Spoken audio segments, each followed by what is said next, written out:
크리스마스가 얼마 남지 않았죠. 마침 내리는 한방눈으로 크리스마스 분위기가 물씬 나는 것 같아요. 매년 이맘때가 되면 집안 어딘가에 보관하던 크리스마스 트리를 꺼내 분위기를 내보곤 하는데요.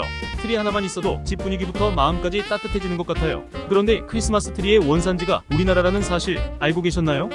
여러분 안녕하세요. 두뇌질주입니다. 크리스마스가 기독교의 축제라는 사실은 모두 알고 계시죠? 당연히 그 축제를 장식하는 크리스마스 트리도 기독교가 시작된 서구권 어딘가에서 오래전부터 사용되어 오지 않았을까 라고 생각하시는 분들이 많으실 것 같아요. 그런데 전 세계에서 크리스마스 트리에 사용되는 여러 나무 중에 가장 인기 있고 비싸게 거래되는 나무가 바로 우리나라에서만 자생하는 고유종인 구상나무라고 해요. 나무의 학명도 우리나라의 이름을 딴 아비에스 코리아 윌슨이죠. 한국이 원산지인 구상나무는 어떻게 크리스마스 트리가 되었을까요? 1900년대 초 제주도에서 선교 활동을 하던 프랑스의 포리 신부는 제주도의 한라산에서 분비나무와 비슷한 수종을 채집해 미국 하버드대 아널드 식물원의 식물분류학자 어니스트 헨리 윌슨에게 보냈어요. 전나무, 잣나무, 분비나무 등 소나무과 나무들은 대부분 비슷하게 생겼고 특히 구상나무는 분비나무와 아주 비슷했기 때문에 포리 신부는 당연히 이 나무가 분비나무라고 생각했지만 윌슨은 포리가 준 표본이 분비나무가 아니라 다른 종일 수도 있다고 생각했죠. 그래서 윌슨은 연구를 오랜 시간 동안 이어나갔고 7년간의 연구 끝에 1917년 제주도를 직접 찾아가서 구상나무를 확인하고 이 나무가 처음으로 발견한 신종이라고 선언하죠. 당시 제주도 사람들은 나무의 솔방울이 성게를 닮았다는 의미로 성게를 뜻하는 제주도방언 푸살과 나무를 뜻하는 방언 낭을 이어서 이 나무를 푸살낭이라고 불렀는데 윌슨은 이 이름을 빌려서 구상나무라는 이름을 지어준 거예요. 이후에 발견된 국가와 발견자의 이름을 따서 아비에스 코리아 윌슨이라는 학명이 부여되죠. 윌슨은 구상나무를 미국으로 가져간 이후에도 계속해서 연구를 이어가는데 이 연구를 통해 구상나무의 여러 개량종이 나오게 돼요. 이후 크리스마스 트리용 나무로 큰 인기를 끌게 된 구상나무는 90여 종에 달하는 개량종이 개발되고 한국 전나무로 불리면서 높은 몸값을 자랑한다고 해요. 구상나무의 형태가 원뿔형으로 균형이 잡혀있고 나뭇가지가 튼튼해서 조명이나 장식을 설치하기 용이할 뿐만 아니라 생장 속도가 느려서 집안에서 키우기 좋기 때문이죠. 게다가 향까지 상쾌하면서 1년 내내 푸르른 특징을 가지고 있어서 현재까지도 전 세계 크리스마스 트리 중에서 가장 인기 있는 나무가 된 거예요.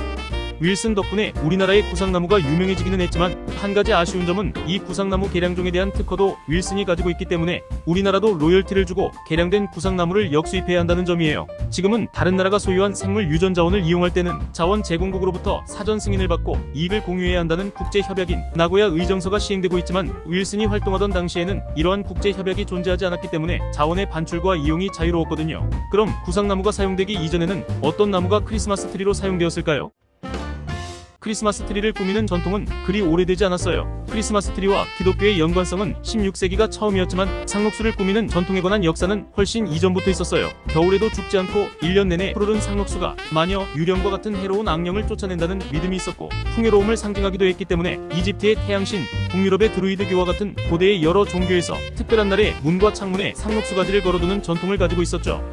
현대와 같이 기독교의 기념일을 축하하는 의미로 트리가 사용된 기록은 18세기부터 여러 문헌에서 기록되고 있는데 시작은 독일이었어요. 16세기에 종교개혁가 마틴 루터가 겨울밤 길을 가다가 전나무 가지 사이로 별이 빛나는 것을 보고 전나무 가지를 잘라 집으로 가져와 촛불을 달았다고 해요. 다른 사람들도 영향력이 있는 루터를 따라서 나무를 장식했는데 이때부터 전통이 시작된 거죠. 물론 이 이야기는 출처가 불분명한 구설이지만 이 전통이 18세기쯤부터 유행하기 시작해서 이후 유럽과 미국으로 전파되었다는 것은 정설로 받아들여지고 있어요. 그리고 20세기 초에 전기가 개발되면서 크리스마스 트리가 더욱 크게 유행하게 되었다고 전해져요.